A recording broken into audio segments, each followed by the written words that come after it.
ಭಾರತ ಪಾಕ್ ಯುದ್ಧ ಕರ್ನಾಟಕದಲ್ಲಿ ಮಾತ್ರ ಈಗ ಯುದ್ಧ ಶುರು ಆದ ಹಾಗೆ ಅವರಿಗೆಲ್ಲವೂ ಗೊತ್ತಿದೆ ಈ ದೇಶ ಈ ಯುದ್ಧಕ್ಕೆ ಒಂದು ಉದ್ದೇಶ ಇತ್ತು, ಅದು ಈಡೇರ್ತಾ ಅಂತ ಅನಿಸುತ್ತೆ ಸರ್. ಟೆರರಿಸ್ಟ್ ಭದ್ರಕೋಟೆಯನ್ನು ಉಡಿಸ್ ಮಾಡುವಂಥ ಕೆಲಸಗಳನ್ನು ನಮ್ಮ ಸೈನಿಕರು ಮಾಡ್ತಾರೆ. ಇಂದಿರಾ ಗಾಂಧಿ ಅವರ ಸಮಾಧಿಗೆ ಹತ್ರ ಹೋಗಿ ಮೋದಿಯವರು ಕ್ಷಮೆ ಕೇಳಬೇಕು ಅಂತ ಹೇಳಿ. ಈಗ ಮೋದಿಯವರಿಗೆ ಪೊಲಿಟಿಕಲ್ ಟಿವಿಗೆ ಸ್ವಾಗತ. ನಾನು ಕಿರಣ್. ಇವತ್ತು ನಮ್ಮ ಜೊತೆಗೆ ಇದ್ದಾರೆ ವಿಶೇಷ ಅತಿಥಿ, ಮಾಜಿ ಗೃಹ ಸಚಿವರು ಹಾಗೂ ಹಾಲಿ ತೀರ್ಥಹಳ್ಳಿ ವಿಧಾನಸಭಾ ಕ್ಷೇತ್ರದ ಶಾಸಕರಾಗಿರ್ತಕ್ಕಂತಹ ಆರ್ಗ ಜ್ಞಾನೇಂದ್ರ ಸರ್. ಈಗ ಭಾರತ ಪಾಕ್ ಯುದ್ಧ ವಿರಾಮ ಘೋಷಣೆ ಆಗಿದೆ. ಆದರೆ ಕರ್ನಾಟಕದಲ್ಲಿ ಮಾತ್ರ ಈಗ ಯುದ್ಧ ಶುರು ಆದ ಹಾಗಿದೆ. ಕರ್ನಾಟಕದ ಕಾಂಗ್ರೆಸ್ ಪಕ್ಷದ ನಾಯಕರು ಕೇಳ್ತಾ ಇದ್ದಾರೆ, ಮೋದಿಯವರೇ ಯುದ್ಧ ವಿರಾಮದ ಸತ್ಯವನ್ನು ಹೊರಗೆ ಹಾಕಿ ಅಂತೇಳಿ ಕೇಳ್ತಾ ಇದ್ದಾರೆ. ಅವರಿಗೆ ಕಾಣದೇ ಇರೋ ಸತ್ಯ ಇನ್ನೇನೋ ಇದೆ ಅಂತ ಹೇಳುವಂಥದ್ದು ಏನೂ ಇಲ್ಲ. ಅವರಿಗೆಲ್ಲವೂ ಗೊತ್ತಿದೆ ಈ ದೇಶ ಆಳಿದ್ದಂಥ ಒಂದು ಪಕ್ಷ ಅದು. ಅವರ ಹಿರಿಯರು ಬಹಳ ಇದನ್ನು ರಾಜಿ ಎಲ್ಲವೂ ಮಾಡಿ ಕಂಡಿದ್ದಾರೆ, ದೇಶದ ನಡವಳಿಕೆಗಳೇನಿರಬೇಕು ಹೇಗಿರಬೇಕು ಅಂತ. ಆದರೂ ಕೂಡ ಈಗ ಮೋದಿಯವರಿಗೇನೋ ಕ್ರೆಡಿಟ್ ಬರುತ್ತೆ, ಬಿ ಜೆ ಪಿಗೆ ಒಂದು ಕ್ರೆಡಿಟ್ ಬಂದುಬಿಡ್ತದೆ. ಈ ಯುದ್ಧದಲ್ಲಿ ನಡೆದಿರ್ತಕ್ಕಂಥ ರೀತಿ ನೀತಿ, ಇಡೀ ಜಗತ್ತು ನಮ್ಮನ್ನು ಈ ಯುದ್ಧದಲ್ಲಿ ಕಂಡಿರ್ತಕ್ಕಂಥ ರೀತಿಗೆ ಒಂಥರ ಬೆಕ್ಕಸ ಬೆರಗಾಗಿದ್ದಾರೆ. ಇವರಿಗೇನೂ ಅನುಭವ ಇಲ್ಲ ಮೋದಿ ಅಂಥವರಿಗೆ. ಏನೇನೋ ಆಗ್ತದೆ ಅಂತ ಹೇಳಿ ತಿಳ್ಕೊಂಡಿದ್ರು. ಅವರು ತುಂಬ ಯಶಸ್ವಿಯಾಗಿ ಚೆನ್ನಾಗಿ ಅವ್ರನ್ನೂ ವಿಶ್ವಾಸಕ್ಕೆ ತಗೊಳೋದ್ರಲ್ಲಿ ಚಾಣಾಕ್ಷತನ ಮೆರೆದ್ರು ಮೋದಿ. ಸಾಮಾನ್ಯದ ಸಂಗತಿ ಅಲ್ಲ, ಇಡೀ ದೇಶವನ್ನು ವಿಶ್ವಾಸಕ್ಕೆ ತಗೊಂಡು, ಜಗತ್ತಿನ ಹೆಚ್ಚು ರಾಷ್ಟ್ರಗಳನ್ನು ವಿಶ್ವಾಸಕ್ಕೆ ತಗೊಂಡು ಯುದ್ಧವನ್ನು ಸ್ಟಾರ್ಟ್ ಮಾಡಿದ್ರು. ಹಾಗಾಗಿ ಇದು ಒಂದು ಪೊಲಿಟಿಕಲ್ ಮೈಲೇಜು ಬಿ ಜೆ ಪಿಗೆ ಸಿಗ್ತದೆ ಅನ್ನೋ ಕಾರಣಕ್ಕಾಗಿ ಇವತ್ತು ತುಂಬ ನೊಂದಿದ್ದಾರೆ ಕರ್ನಾಟಕದ ಕಾಂಗ್ರೆಸ್ನವರು. ಯಾಕಂದರೆ ಅವರೆಲ್ಲ ಹಗರಣದಲ್ಲಿ ಸಿಕ್ಕಾಕೊಂಡು ನಾಮಾವಶೇಷ ಆಗ್ತಾಯಿದ್ರು. ಅಷ್ಟೊತ್ತಿಗೆ ಯುದ್ಧ ಬಂತು, ಇನ್ನೇನಾದ್ರು ಅದನ್ನು ಖ್ಯಾತೆ ತಗೊಂಡು ಮೋದಿಯವ್ರನ್ನ ಬಿ ಜೆ ಪಿಯನ್ನು ಡಿಫೇನ್ ಮಾಡುವಂಥ ಪ್ರಯತ್ನಗಳನ್ನು ಮಾಡ್ತಾಯಿದ್ದಾರೆ. ಈ ಅವಕಾಶವನ್ನು ಉಪಯೋಗಿಸ್ಕೊಳ್ಬೇಕು ಅಂತೇಳಿ ಒಂದು ಪೊಲಿಟಿಕಲ್ ಇದು ಅಷ್ಟೇ. ಈ ಯುದ್ಧಕ್ಕೆ ಒಂದು ಉದ್ದೇಶ ಇತ್ತು, ಆ ಉದ್ದೇಶ ಈ ಕದನ ವಿರಾಮದ ನಂತರ ಅದು ಈಡೇರ್ತಾ ಅಂತ ಅನಿಸುತ್ತೆ ಸರ್ ನಿಮಗೆ? ಖಂಡಿತ ಸರ್. ನೀವು ಗಮನಿಸಬೇಕು, ನಮ್ಮ ಉದ್ದೇಶ ಟೆರರಿಸಮನ್ನ ವಿರುದ್ಧ ಮತ್ತು ಟೆರರಿಸಮನ್ನ ಪೋಷಕರ ವಿರುದ್ಧ, ಇದನ್ನೇ ಬಂದಿದ್ದಾರೆ. ಆರಂಭ ಆದ ತಕ್ಷಣ ಟೆರರಿಸ್ಟ್ ಭದ್ರಕೋಟೆಯನ್ನು ಉಡಿಸ್ ಮಾಡುವಂಥ ಕೆಲಸಗಳನ್ನು ನಮ್ಮ ಸೈನಿಕರು ಮಾಡಿದ್ರು. ಹಾಗಾಗಿ ಇದರ ಹಿಂದಕ್ಕೆ ಏನೋ ಇದ್ದಿದ್ದರೆ ಅಲ್ಲಿ ನಾಗರಿಕ ನಿವೇಶನಗಳ ಮೇಲೆ ಇದ್ರ ಮೇಲೆ ಬೇಕಾಬಿಟ್ಟಿಯಾಗಿ ಬಾಂಬ್ ಎಸಿಬೋದಾಗಿತ್ತು, ಸಾವು ನೋವುಗಳನ್ನು ಜಾಸ್ತಿ ಮಾಡ್ಬೋದಾಗಿತ್ತು. ಆದರೆ ಇಡೀ ಜಗತ್ತಿನ ಗಮನ ಇತ್ತು ಇದ್ರ ಮೇಲೆ. ಇಡೀ ಜಗತ್ತು ಒಪ್ಪೋ ಹಾಗೆ ನೀವು ನೋಡಿ, ಅದನ್ನ ನೀವು ಯುದ್ಧ ಮಾಡುವಂಥ ಸಂದರ್ಭದಲ್ಲಿ ಒಂದೇ ಒಂದು ರಾಷ್ಟ್ರವು ನಮ್ಮನ್ನೆಲ್ಲೂ ಕೂಡ ಟೀಕೆ ಮಾಡಲಿಕ್ಕೆ ಹೋಗಲಿಲ್ಲ, ನಾವು ಮಾಡಿದ ತಪ್ಪು ಅಂತ ಹೇಳಲಿಲ್ಲ. ಅನೇಕ ರಾಷ್ಟ್ರಗಳು ನಮ್ಮದು ಸರಿ ಅಂತ ಹೇಳಿದ್ರು, ಟೆರರಿಸಮ್ನ ವಿರುದ್ಧ ನಿಂತ್ಕೊಂಡ್ರು ಅನೇಕ ರಾಷ್ಟ್ರಗಳು. ಈ ಸರಿ ಯುದ್ಧ ಘೋಷಣೆ ಆಗ್ತಾ ಇದೆ, ಯುದ್ಧದ ವಾತಾವರಣ ಕಂಡು ಬರ್ತಾ ಇದ್ದ ಹಾಗೆ ಕಾಂಗ್ರೆಸ್ ಅವರು ಶಾಂತಿ ಬೇಕು ಅಂತ ಹೇಳಿ ಗಾಂಧೀಜಿದು ಒಂದು ಪೋಸ್ಟ್ ಹಾಕ್ತಾರೆ ಅವ್ರದ್ದೇ ಸೋಷಿಯಲ್ ಮೀಡಿಯಾದಲ್ಲಿ.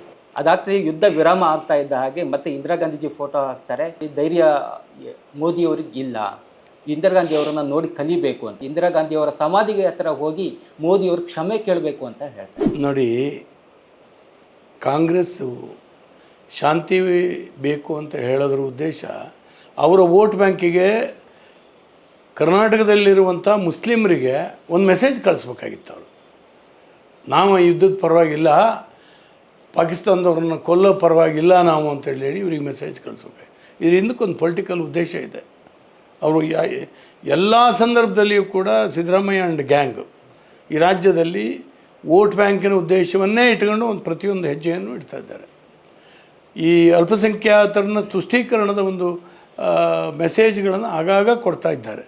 ಅದರ ಪರಿಣಾಮವಾಗಿ ಕೊಟ್ಟರು, ಅದನ್ನು ಹೇಳಿದ್ರು.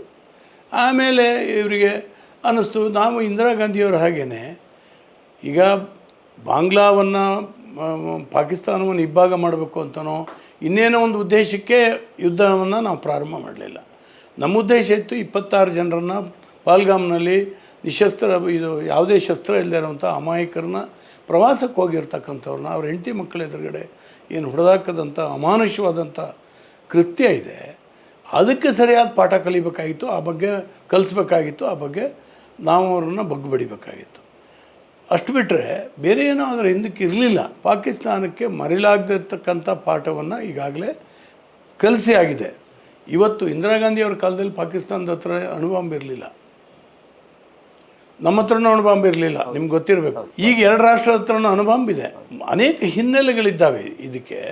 ಇಂದಿರಾ ಗಾಂಧಿಯವ್ರ ಕಾಲಕ್ಕೂ ಇದಕ್ಕೂ ಬಹಳ ದೊಡ್ಡ ವ್ಯತ್ಯಾಸ ಇದೆ. ಇದಕ್ಕಿಂತ ಮೊದಲು ನೀವೊಂದು ಮಾತು ಹೇಳಿದ್ರಿ, ಸಿದ್ದರಾಮಯ್ಯವರ ಸರ್ಕಾರ ಭ್ರಷ್ಟಾಚಾರಗಳು ಮುಳುಗೋಗಿತ್ತು, ಅದನ್ನು ಮರೆಸೋದಕ್ಕೆ ಯುದ್ಧ ಬಂತು ಅಂತ. ಆದರೆ BJP ಈ ಸಿದ್ದರಾಮಯ್ಯವರ ಸರ್ಕಾರದ ಹಗರಣಗಳಂತ ಏನು ನೀವು ಹೇಳ್ತೀರಾ, ಅದ್ರ ವಿರುದ್ಧ ಒಂದು ಗಟ್ಟಿಯಾದಂಥ ಒಂದು ನೆರೆಟಿವ್ ಬಿಲ್ಡ್ ಮಾಡೋದಕ್ಕೆ 2 ವರ್ಷದಲ್ಲಿ ಸಾಧ್ಯ ಆಗಲೇ ಇಲ್ಲ. ಸರ್, ನಾವು ಮಾಡಿದ್ದೀವಿ. ಆದರೆ ಸಿದ್ದರಾಮಯ್ಯನವರಂಥ ಒಬ್ಬ ಬಂಡ ವ್ಯಕ್ತಿತ್ವ, ನಾನು ಇದಕ್ಕಿಂತ ಇನ್ನೇನು ಹೇಳಲಿಕ್ಕೆ ಬರೋದಿಲ್ಲ, ಬಂಡ ವ್ಯಕ್ತಿತ್ವ. ನೀವು ಮೈಸೂರಿನಲ್ಲಿ ಸೈಟ್ ಹಗರಣ, ಮೂಡ ಹಗರಣ ಆದಾಗ ಏನೂ ಆಗಲಿಲ್ಲ, ನಾನು ಏನು ಇನ್ವಾಲ್ವೇ ಆಗಲಿಲ್ಲ ಅಂತ ಹೇಳಿದ್ರು. 14 ಸೈಟ್ ವಾಪಸ್ ಕೊಟ್ಬಿಡ್ತೀನಿ ಅಂತೇಳಿ ಗಡಿಬಿಡಿ ಆದರು. ಯಾಕೆ ಅಂದರೆ ಒಂದು ಕ್ಲೀನ್ ಇಮೇಜನ್ನು ಬಿಲ್ಡಪ್ ಮಾಡ್ಕೊಂಬಂದಿದ್ರು ಅವರು. ಅದಕ್ಕೆ ದೊಡ್ಡ ಧಕ್ಕೆ ಆಗೋಯ್ತು. ಅವರೇನು ಕ್ಲೀನ್ ಅಲ್ಲ, ಅದು ಪರಿಶುದ್ಧ ಮನುಷ್ಯ ಅಲ್ಲ ಅನ್ನುವಂಥದ್ದು ಬಂತು. ವಾಲ್ಮೀಕಿ ನಿಗಮದ ಹಗರಣ ಇರ್ಬೋದು, ಬೇರೆ ಬೇರೆ ಹಗರಣಗಳಲ್ಲಿ ಅವರೆಲ್ಲ ಸಿಕ್ಕಾಕೊಂಡ್ರು. ಅವರ ಮಂತ್ರಿಗಳೇ ಇನ್ವಾಲ್ವ್ ಆಗಿದ್ದರು. ಅದರಿಂದಾಗಿ ಬಚಾವಾಗಲಿಕ್ಕೆ ಆಗ್ತಾ ಇರಲಿಲ್ಲ. ಅವರು ನೈತಿಕ ಮೌಲ್ಯಗಳೇನಾದ್ರು ಇದ್ದರೆ ಅದಕ್ಕಿಂತ ದೊಡ್ಡ ಹಗರಣ ಯಾವುದೂ ಸಾಧ್ಯನೇ ಇರಲಿಲ್ಲ. ಈಗೆಲ್ಲ ಪ್ರೂವ್ ಆಗಿದೆ ಅಲ್ಲ, ನಾವೇ ಪ್ರೂವ್ ಮಾಡಿದ್ದೀವಿ. ಮತ್ತು ಕೋರ್ಟ್ ಹೇಳಿದೆ, ಕೋರ್ಟ್ ಎನ್ಕ್ವೈರಿಗೆ ಆರ್ಡರ್ ಮಾಡಿದ್ದೆ. ಇವರು ರಾಜ್ಯಪಾಲರು ಮೈ ಮೇಲೆ ಬಿದ್ದರು. ಕೋರ್ಟ್ ಹೇಳಿದ್ರು, ರಾಜ್ಯಪಾಲರು ತನಿಖೆಗೆ ಆದೇಶ ಕೊಟ್ಟಿದ್ದೀಯಂತ ತಪ್ಪಿದೆ ಅಂತೇಳಿ ಕೋರ್ಟ್ ಕೇಳ್ತು. ಇಂಥ ಸಂದರ್ಭದಲ್ಲಿ ರಾಜೀನಾಮೆ ಕೊಟ್ಟು ಮನೆಗೆ ಹೋಗ್ಬೇಕಾಗಿತ್ತು ಸಿದ್ದರಾಮಯ್ಯನವರು. ಬೇಕಾದಾಗಲಿ ಅಧಿಕಾರಕ್ಕೆ ಅಂಟ್ಕೊಳ್ಬೇಕು ಅಂತೇಳಿ ಅಂಟ್ಕೊಂಡ್ರು. ಹಾಗಾಗಿ ನಾವು ಏನೇ ನೆರೆಟಿವ್ ಬಿಲ್ಡ್ ಮಾಡಿದ್ರು ಕೂಡ ಅವ್ರು ಇಳಿಯೋದಿಲ್ಲ, ನಾನು ಹಿಂಗೆ ಇರ್ತೀನಿ, ಏನು ಮಾಡ್ತೀರೋ ಮಾಡ್ಕೊಳ್ಳಿ ಅಂತ. ಈಗ ನಾವು ರಾಜ್ಯದ ಜನಕ್ಕೆ ತಿಳಿಸೋ ಕೆಲಸ ಮಾಡಿದ್ದೀವಿ. ಬೀದಿ ಮೇಲೆ ಹೋಗಿದ್ದೀವಿ, ಬೆಂಗಳೂರು ಟು ಮೈಸೂರು ಪಾದಯಾತ್ರೆ ಮಾಡಿದ್ದೀವಿ. ಇವೆಲ್ಲವೂ ಕೂಡ ಆಗಿದೆ. ಆದರೆ ನಾವೊಂದು ಅಪೋಸಿಷನ್ ಆಗಿ ಏನು ಮಾಡ್ಬೋದು ಅದನ್ನು ಖಂಡಿತವಾಗಿ ವೆರಿ ಶಾರ್ಟ್ ಅಂತ ಹೇಳಿ ನಿಮ್ಗೆ ಅಂದರೆ ಇದೇ ಮೂಡ ಹಗರಣ ಆಗಿರ್ಬೋದು, ವಾಲ್ಮೀಕಿ ಹಗರಣ ಆಗಿರ್ಬೋದು, ಇದೆಲ್ಲ ಜಾಸ್ತಿ ಟೈಮ್ ಜನರ ಮನಸ್ಸಲ್ಲಿ ನಿಂತ್ಕೊಳ್ಳಲ್ಲ.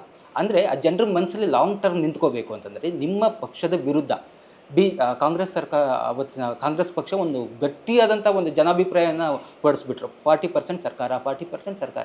ಜನ ಇವತ್ತಿಗೂ BJP ಅಂದರೆ 40% ಸರ್ಕಾರ ಅನ್ನೋ ಒಂದು ಮನಸ್ಥಿತಿಗೆ ಬಂದಿದ್ದಾರೆ.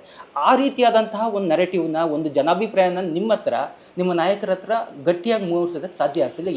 ಯಾಕೆಂದರೆ ಇದು ನಿಮ್ಮ ಕಾರ್ಯಕರ್ತರ ಪ್ರಶ್ನೆ ಕೂಡ ಹೌದು. ಅಲ್ಲ, ಏನಾಗಿದೆ, ಅವರು ಕೂಡ ಚುನಾವಣೆಗೆ ಒಂದು 3-4 ತಿಂಗಳಿದ್ದಾಗ ಅದು ಸ್ಟಾರ್ಟ್ ಮಾಡಿತ್ತು. ವರ್ಷಗಟ್ಟಲೆ ಆಗಿದ್ದರೆ ತಾವು ಹೇಳ್ದಾಗೇ ಜನರ ನೆನಪು ಶಾರ್ಟು. ಅದು ಬರ್ತಾ ಇರಲಿಲ್ಲ, ಚುನಾವಣೆಯಲ್ಲಿ ಎಫೆಕ್ಟ್ ಆಗ್ತಿರಲಿಲ್ಲ. ಚುನಾವಣೆಯ ಕೊನೆಯಲ್ಲಿ ಅದನ್ನು ಮಾಡುವಂಥ ಸುಳ್ಳು ಅಪಪ್ರಚಾರ. ಈಗ ನೋಡಿ, ಈಗ 2 ವರ್ಷ ಆಯಿತಾ, ಎಲ್ಲಿ 40% ನಮ್ಮ ಮೇಲೆ ಪ್ರೂವ್ ಮಾಡಿದ್ದಾರೆ ಅವರು. ಅವ್ರದ್ದೇ ಸರ್ಕಾರ ಇದೆ, ಅವ್ರದ್ದೇ ಪೊಲೀಸ್ ವ್ಯವಸ್ಥೆ ಇದೆ, ಅವ್ರು SIT ಕಂಡಕ್ಟ್ ಮಾಡ್ಬೋದು, ಏನು ಬೇಕಾದ್ರೂ ಮಾಡ್ಬೋದಲ್ಲ. ಈಗ ಅವರೇನು ಒಂದು ದುಡ್ಡು ಹಣ ಇಲ್ಲದೇನೆ ಒಂದು ಸಣ್ಣ ಕೆಲಸವೂ ಆಗೋದಿಲ್ಲ, ಹಣ ಬಿಡುಗಡೆ ಆಗೋದಿಲ್ಲ ಅವರು ದುಡ್ಡು ಕೊಡ್ದೇನೆ.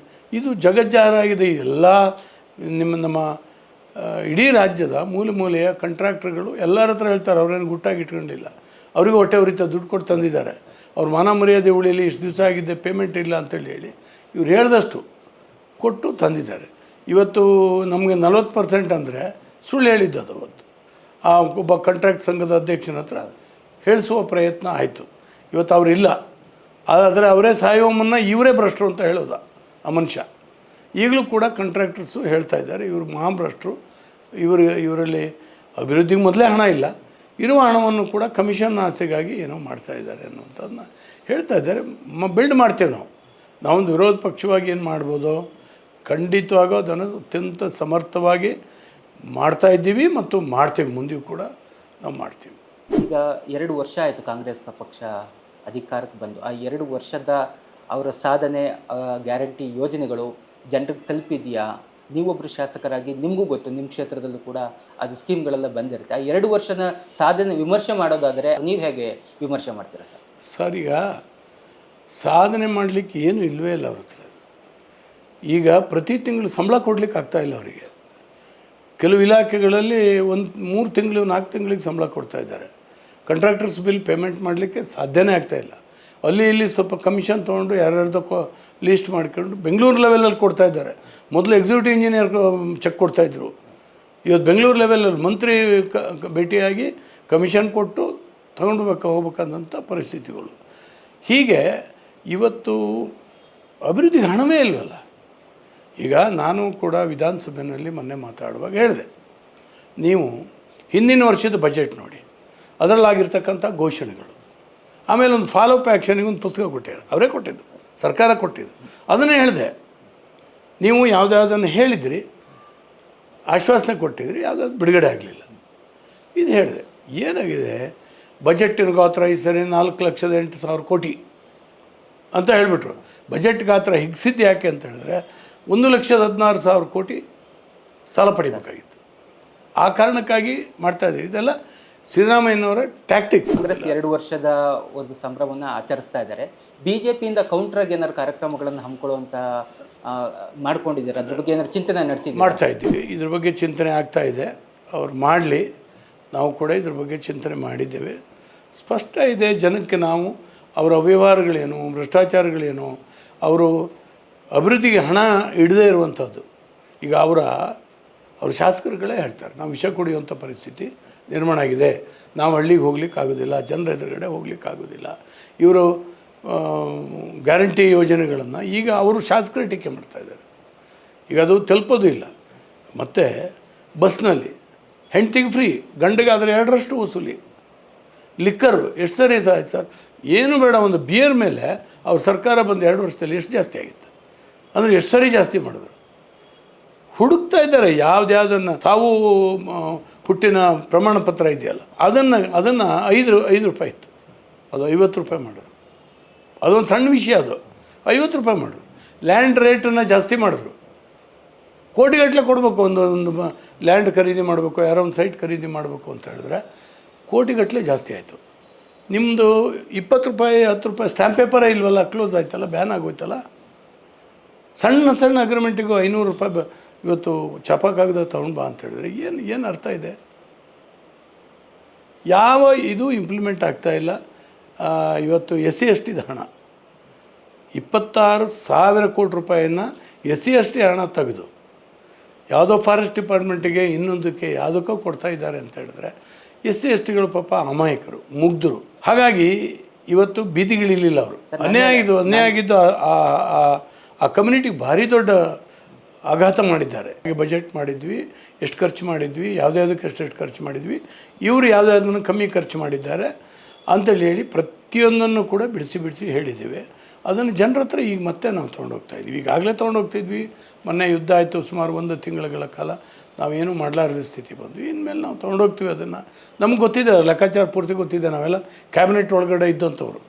ಇವ್ರದ್ದು ಏನು ನ್ಯೂನತೆಗಳು ಏನು ಎಲ್ಲವೂ ಕೂಡ ನಮಗೆ ಗೊತ್ತಿದೆ. ಈಗ ನಿಮ್ಮ ಸರ್ಕಾರ ಇದ್ದಾಗ 2 ವರ್ಷದಲ್ಲಿ ನಿಮ್ಮ ಕ್ಷೇತ್ರಕ್ಕೆ ಎಷ್ಟು ಅನುದಾನ ಸಿಕ್ಕಿತ್ತು? ಕಾಂಗ್ರೆಸ್ ಗೌರ್ಮೆಂಟ್ ಈ 5 ಗ್ಯಾರಂಟಿ ಯೋಜನೆಗಳನ್ನು ಘೋಷಣೆ ಮಾಡಿದ್ರ ಮೇಲೆ ನಿಮ್ಮ ಕ್ಷೇತ್ರಕ್ಕೆ ಎಷ್ಟು ಅನುದಾನ ಸಿಕ್ಕಿತ್ತು? ನೋಡಿ ಸರ್, ಅನುದಾನವೇ ಇಲ್ಲ ಅಂತ ಹೇಳಿದ್ರು ಹೇಳ್ಬೋದು. ಮೊನ್ನೆ ದಿನ 10 ಕೋಟಿ ರೂಪಾಯಿ ಒಬ್ಬೊಬ್ಬರಿಗೆ ಕೊಡ್ತೀವಿ ಅಂತ ಹೇಳಿದ್ರು. ಇನ್ನೂ ಹಣ ಬರಲಿಲ್ಲ. ನಾವು ಯೋಜನೆಗಳನ್ನು ಮಾಡಿಕೊಟ್ಟಿದ್ದೇವೆ, ಅದನ್ನ ಕೆಲಸ ಸ್ಟಾರ್ಟ್ ಮಾಡಬೇಕು. ಅಷ್ಟು ಬಿಟ್ಟರೆ ಬೇರೆ ಯಾವುದೂ ಆಗಲಿಲ್ಲ. ನಮ್ಮ ಸರ್ಕಾರ ಇದ್ದಾಗ ಮಂಜೂರಾಗಿದ್ದನ್ನೇ ಇವ್ರು ಏನು ತಡೆ ಹಿಡಿದಿದ್ರು ಅವನು ಸ್ವಲ್ಪ ಬಂದು ಅಧಿಕಾರಿಗಳ ಲೆವೆಲಲ್ಲಿ ಹೇಳಿ ಅದನ್ನು ಮಾಡಿಸಿ ಇವತ್ತು ರಸ್ತೆಗಳು ಇನ್ನೊಂದು ನಾವು ಮಾಡ್ತಾಯಿದ್ದೀವಿ ಅನ್ನೋದು ಬಿಟ್ಟರೆ ಹಳ್ಳಿಗಳಿಗೆ ನಾವು ಹೋಗಲಿಕ್ಕೆ ಸಾಧ್ಯ ಇಲ್ಲ, ಭಾಳ ಕಷ್ಟ. ನಾವು ಹೇಳಿದ ನಾನು ನೋಡಿ, ನನ್ನ ಕ್ಷೇತ್ರಕ್ಕೆ ನಮ್ಮ ಸರ್ಕಾರ ಇದ್ದಾಗ ಸುಮಾರು 3,200 ಕೋಟಿ 3 ವರ್ಷದಲ್ಲಿ ನಾನು ತೊಗೊಂಡೋಗಿದ್ದೆ. 3 ವರ್ಷದಲ್ಲಿ ತೀರ್ಥಹಳ್ಳಿ ಕ್ಷೇತ್ರಕ್ಕೆ, ಒಂದು ಕಾನ್ಸ್ಟಿಟ್ಯೂನ್ಸಿಗೆ. ಇವತ್ತೆಲ್ಲಿದೆ? ಒಂದು 5-6 ಕೋಟಿ ರೂಪಾಯಿಯು ಬೇರೆ ಇದರಲ್ಲಿ ಬರಲಿಲ್ಲ ಅಂತ ಹೇಳಿದ್ರೆ ಏನು ಮಾಡ್ತಾಯಿದೆ ಸರ್ಕಾರ? ಮೊದಲು ಅಥವಾ ಜನರಿಗೆ ಒಂದಿಷ್ಟು ಆಶ್ವಾಸನ ಕೊಟ್ಟಿರ್ತೀರ, ಇಂತಿಂಥ ಕೆಲಸ ಮಾಡಿಕೊಡ್ತೀನಿ ಅಂತ. ಹೀಗಾದರೆ ಹೇಗೆ MLAಗಳು ಮುಖ ತೋರಿಸೋ ಜನರಿಗೆ? ಇದು ಏನು ಹೇಳಬೇಕು ಅಂತೇಳಿ ನನಗೆ ಗೊತ್ತಿಲ್ಲ. ಯಾಕೆಂದರೆ ಒಂದು ಇಂಥ ದರಿದ್ರ ಸರ್ಕಾರ ಬರ್ತದೆ, ಇಂಥ ದರಿದ್ರತನದಲ್ಲಿ ಅದನ್ನ ಸರ್ಕಾರ ನಡೆಸ್ತಾರೆ ಅನ್ನೋವಂಥ ಕಲ್ಪನೆ ಇಲ್ಲ. ಸಹಜವಾಗಿ ನಾವು ಹೇಳಿರ್ತೀವಿ. ಈಗ ನಾನು 5ನೇ ಸಾರಿ ಗೆದ್ದಿದ್ದು, ನನಗೆ ಒಂದಷ್ಟು ಅನುಭವಗಳಿದ್ದಾವೆ. ಜನರ ಹತ್ರ ಹೋದಾಗ ಏನು ಹೇಳಬೇಕು ಏನು ಹೇಳಬಾರ್ದು ಗೊತ್ತಿದೆ ನನಗೆ. ಯಾಕಂದರೆ ಹೇಳಿ ಎಲ್ಲೋ ಕದಿಯೋಕ್ಕಾಗಲ್ಲ, ಸುಳ್ಳು ಹೇಳಲಿಕ್ಕಾಗಲ್ಲ. ನಾವೆಲ್ಲ ರಾಜಕಾರಣ ಮಾಡೋರು ಹೇಳಿರ್ತೀವಿ. ಆದರೆ ಈಗ ಇವ್ರು ನಡ್ಕೊಂಡಿರ್ತಕ್ಕಂಥ ರೀತಿ, ಬಜೆಟ್ನಲ್ಲಿ ಕೊಟ್ಟಿರ್ತಕ್ಕಂಥ ಹಣ ಏನೂ ಇಲ್ಲ, ಅಜಗಜಾಂತರ ವ್ಯತ್ಯಾಸ ಇದೆ. ಜನಕ್ಕೆ ಅದನ್ನೇ ಹೇಳೋದು ನಾವು, ಏನು ಮಾಡೋದಪ್ಪ ಹೀಗಾಗಿದೆ. ನಾನೇ ಒಂದು ದಿವಸ ಸಿದ್ದರಾಮಯ್ಯನವ್ರಿಗೆ ಕೇಳಿದೆ, 2 ವರ್ಷ ಆಗ್ತಾ ಬಂತು ಸಿದ್ದರಾಮಯ್ಯನವರೇ, ನಾವು ಹಳ್ಳಿಗೆ ಹೋಗ್ಲಿಕ್ಕಾಗಲ್ಲ, ಒಂದು ಮೋರಿ ಕಟ್ಟಲಿಲ್ಲ, ಫ್ಲಡ್ಡಲ್ಲಿ ಸೇತುವೆ ಎಲ್ಲ ಜರಿದೋದ್ರೆ, ರಸ್ತೆ ಡೀಲಿಂಕ್ ಆಗಿದೆ, ಸಂಪರ್ಕವೇ ಕೆಟ್ಟೋಗಿದೆ ನಮ್ಮ ಮಲೆನಾಡುಗಳಿಗೆ, ಏನಾದ್ರು ಒಂದಷ್ಟು ಕೊಡ್ರಿ ನೀವು ಅಂತೇಳಿ. ಅವ್ರು ಹೇಳ್ತಾರೆ, ತಮಾಷೆಗಾಗಿ ಹೇಳು, ಇಲ್ಲ ಜ್ಞಾನೇಂದ್ರ, ನಾನು ಪ್ರತಿಯೊಂದು ಕುಟುಂಬಕ್ಕೆ 2-2 ಸಾವಿರ ರೂಪಾಯಿ ಕೊಡ್ತಾಯಿದ್ದೀನಿ, ಜನ ಹ್ಯಾಪಿಯಾಗಿದ್ದಾರೆ, ನೀವು ಜನರ ಹತ್ರ ಹೋಗ್ಬೋದು, ಜನ ನಿಮ್ಮನ್ನು ತೀರಾ ಹಿಂಸೆ ಕೊಡೋಲ್ಲ ನಿಮಗೆ ಅಂತೇಳಿ ಹೇಳಿದ್ರು ನನಗೆ. ಹೌದಾಯಿತು, ಜನ ಗ್ಯಾರಂಟಿಗಳನ್ನು ಕೊಟ್ಟಿದ್ದಕ್ಕೆ ತೃಪ್ತಿಯಾಗಿ ಅಭಿವೃದ್ಧಿ ಬೇಡ ಅಂತ ಹೇಳ್ತಾರೆ ಅನ್ನುವಂಥದ್ದು ಸಿದ್ದರಾಮಯ್ಯನವರ ಅಂಬೋಣ.